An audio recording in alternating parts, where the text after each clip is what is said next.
শুভ সকাল বন্ধুরা, back to আবার চ্যানেল। তোমরা কেমন আছো? ঠাকুরে কি পেয়ে আশা করছি তোমরা খুব ভালো আছো। আমিও খুব ভালো আছি। গণিতায় হাউস লাইফে আরেকটা সুন্দর ব্লগ নিয়ে চলে এলাম। তো বন্ধুরা, আজকে হচ্ছে শনিবার। তো শনিবারে এখন প্রায় 11:30-12টার মতন বাজছে। তো এখন এই থেকে ভিডিওটা স্টার্ট করছি। তো সকাল থেকে সমস্ত কাজ করেছি আর ভিডিও করতে পারিনি, কারণ সময় হয়নি। একদম একদম সময় করতে পারিনি, কারণ যেহেতু কালকে চন্দ্রচূড় গেছিলাম, তো খুব থকে গেছিলাম। তো একটু লেট হয়ে গেছে কাজ করতে। দেখতে পাচ্ছ 12টা থেকে ভিডিওটা স্টার্ট করছি। তো তার জন্য আমি সকাল থেকে ভিডিওটা শুরু করতে পারিনি বা ভিডিওটা অন করতে পারিনি। তো এখন দেখতে পাচ্ছি আমি একদম নিচে বসে আছি। আর এই যে বটি নিয়ে বসে আছি, কারণ আলু একটু কেটে নেব, দুটো আলু কেটে নেব, কারণ একটু আলু ভেজে নেব বাবুসোনার জন্য, ভাত খাওয়ার জন্য। আর দুপুরবেলা ভাত হয়েছে, ডাল হয়েছে, আর আলু পোস্ত হয়েছে। তো তার জন্য একটু আলু ভেজে নিচ্ছি। কিছু নেই বলে, সবজি মবজি নেই, কাল সানডে। তো কালকে হাট বসবে, তখন হাটে সবজি এনে আনবে, তখন সবজি হবে। এখন সবজি বলতে কিছুই নেই, আলু আছে আর পটল আছে। তো যেহেতু আলু খেতে ভালোবাসে, আলু ভাজা, তাই আলু ভেজে নেব। তো চলো বন্ধুরা, পুরো ভিডিওটা দেখতে থাকো।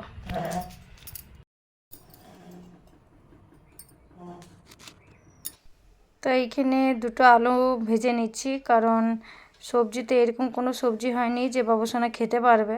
তো বাবুসোনার জন্য দুটো আলু ভেজে নিচ্ছি। তো এই দুটো আলু ছুলে নিচ্ছি। তো তো এই যে 12টা 12:30 থেকে আমি ভিডিওটা স্টার্ট করছি। স্টার্ট করছি। তো এই যে আলু ছুলছি, আলু ছুলে পরে যে আলু কেটে নিচ্ছি। আর ছুলতে ছুলতে হাতের মধ্যে ওই লেগে গেল, লেগে একটু লাল হয়ে গেল, হাতটা ব্যথা করছে। তো যেহেতু ঝটপট করে করতে হবে, 12:30 12টা 12:30 মতন বাজছে। তো এই যে আমি দেখিয়ে দিচ্ছি, এই খোঁজগুলোতে একটু হাতে বুড়ো আঙুলটাতে লেগে গেল। তো ওইটাই দেখাচ্ছি, লাল হয়ে গেছে ছুলতে যেয়ে। আর ওই দিকে দেখতে পাচ্ছি বাবুসোনা খেলছে, পিঁড়ে নিয়ে খেলছে। পিঁড়েগুলো বাবা বানিয়েছে, দুটো নতুন আবার বানিয়েছে পিঁড়েগুলো। তো ওই পিঁড়েগুলো নিয়ে খেলছে বাবুসোনা। আর এদিকে আমি আলুগুলো ঝটপট করে কেটে নিচ্ছি।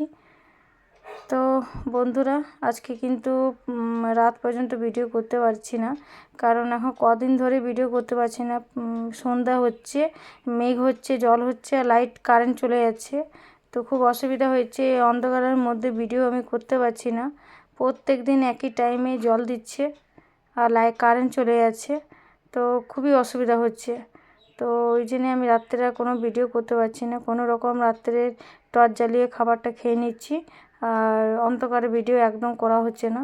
তো এইদিকে দেখতে পাচ্ছ বাবুসোনা খেলছে, আর কবিতা বলে বলে খেলছে, কবিতা বলছে আর খেলছে। আর এই যে দেখতে পাচ্ছে দেওয়ালটা কত প্রচুর পরিমাণে কালো হয়ে আছে। ওইখানে আগে রান্না হতো, এখন আর বাইরে রান্না করি। তো এই যে দুটো পিঁড়ে, ওইগুলো পিঁড়ে আমার শ্বশুরমশাই বানিয়েছে। তো এই যে এখন আলু ভাজতে চলে এসেছি। তো শুকনো লঙ্কা আর কালো জিরে দিয়েছি।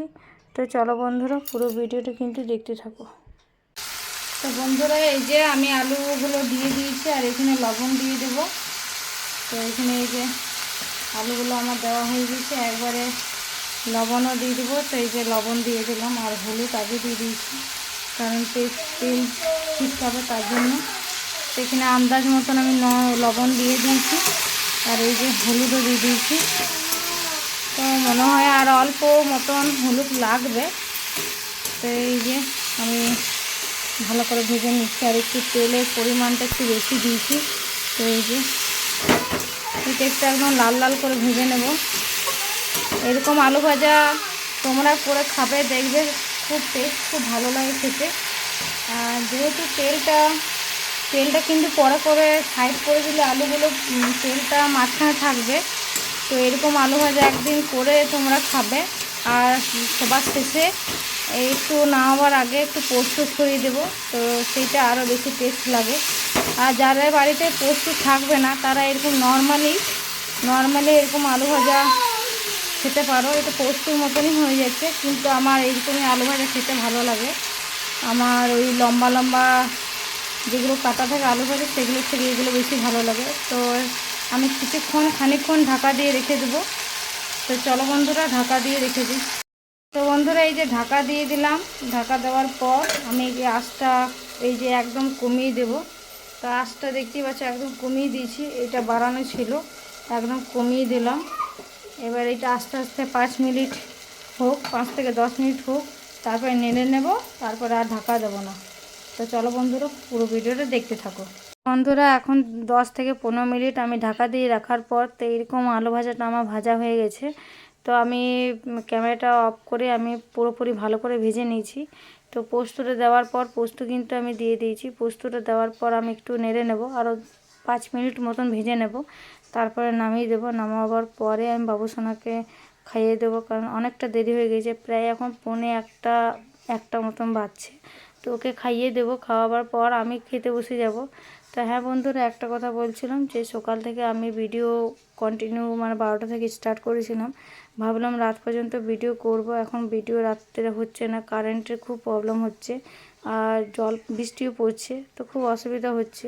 তো এই দুপুরে ভিডিও পর্যন্ত আমি ভিডিও করেছি, যেটুকুই ভিডিও করেছি সেইটুকুই তোমাদের সঙ্গে শেয়ার করলাম। তো এই যে আমি দেখিয়ে দিচ্ছি, কারণ মাঝখানে তেলটা এই যে দেখিয়ে দিচ্ছি, মাঝখানে তেলটা পুরো তেলটা ঝরে চলে আসছে। তো এই যে আলু ভাজাটা নামিয়ে ওকে ভাত খাওয়াতে বসে গেছি। তো অর্ধেক খাওয়ানোর পর আমি ভিডিওটা অন করেছি, আমি একদম ভুলে গেছিলাম, কারণ দেরি হয়ে গেছিলো বাবুসোনা খাওয়াতে। তো এই যে মুখ খুলে দেখিয়ে দিচ্ছে, এই যে খাচ্ছে, মুখে আছে এখনও পর্যন্ত ভাত। আর অনেকটা পরিমাণে আলু ভাজা নিয়েছিলাম, তো ওর অর্ধেক খাওয়া হয়ে গেছে। আর এখানে ভাত, ডাল, আলু পোস্ত এক্সট্রা নিয়েছিলাম এই যে। তো ভাতটা মেখে নিয়েছি, আর ওকে খাওয়াবার পরে আমি খেতে বসে গেছি। তো তার পরে মা কিছু ভাজাভুজি করেছে, তো চলো সব কিছুই দেখাবো, আর সব কিছু দেখিয়ে বলে দেবো যে কী আমিও খাচ্ছি। তো ভিডিওটা আমি কিন্তু রাত পর্যন্ত কন্টিনিউ করতে পারছি না, তো যেটুকুই করেছি সেইটুকু সবাই মিলে দেখো, আর বেশি বেশি করে শেয়ার করবে, কমেন্ট করবে, লাইক করবে, আর সাবস্ক্রাইব তো অবশ্যই করবে। তো এইদিকে এই যে ভাজা নিয়ে নিয়েছি, বাঁধাকপির তরকারি, আলু সিদ্ধ, পোস্ত, বেগুনি, ডাল, পাঁপড় ভাজা।